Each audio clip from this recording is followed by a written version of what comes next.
Hi friends! In this video, we'll talk about a strategy for addition using something called an array. Look at this collection of robots. I notice that each robot is in a specific place on a specific shelf. If I wanted to know how many robots I have all together, I guess I could count them one by one by one, and that would eventually help me to see how many I have all together, but that's not a very efficient way to count. I need to think of a strategy to help me count the number of robots that I have quickly, because if this were a much larger group of robots, it would take a very long time to count them one by one. So let's look at how the robots are arranged. I see that robots are sitting on shelves. How many shelves are there? I see 1, 2, 3 shelves. And I can tell by looking at the arrangement of my robots that the same number of robots rest on each shelf. Each shelf has 4 robots. So if I wanted to know how many robots there are altogether, instead of counting them one by one, I could simply add all of the robots on the first shelf to all of the robots on the second shelf, and then all of the robots on the third shelf. And that would look like this. 4 plus 4 plus 4 equals 12. Notice how the robots are arranged very neatly on the shelves. If we were to take the shelves away, we can see that the robots are almost in the shape of a rectangle or square. That's going to be a very important thing to remember when we're talking about some of the vocabulary words that we will discuss in just a minute. This is called an array. An array is a set of objects arranged in rows and columns. In an array, every row has the same number of objects and every column has the same number of objects.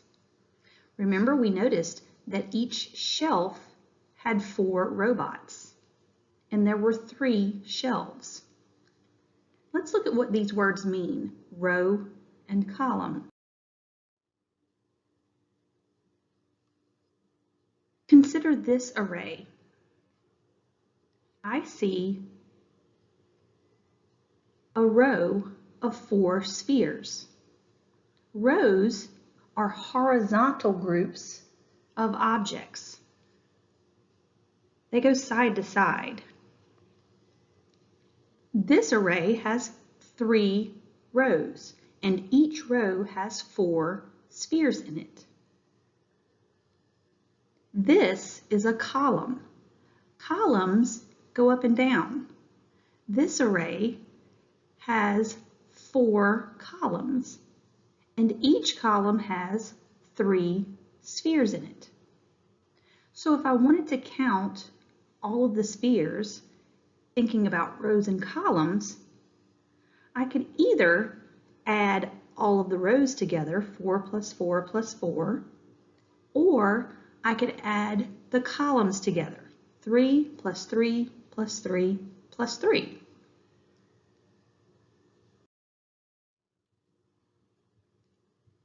When we're thinking about arrays, it's a good idea to always think about number patterns or easier ways to count things. I see in this array that I have 3 columns. I also see that each column has 5 objects in it. So that means I have 5 rows. I could count the rows and add 3 plus 3 plus 3 plus 3 plus 3, or I could count the columns, 5 plus 5 plus 5. Which is easier to skip count, by 3 or by 5? I think it's easier for me to skip count by 5, so I'll choose to count the objects that way. 5, 10, 15. 5 plus 5 plus 5 is 15.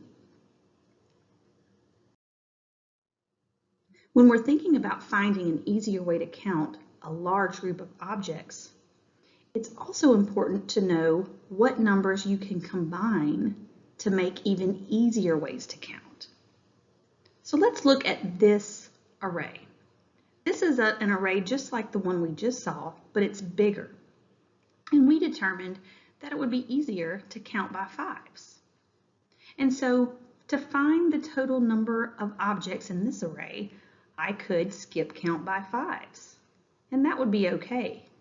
But there's an even easier way to count the number of objects in this array mentally.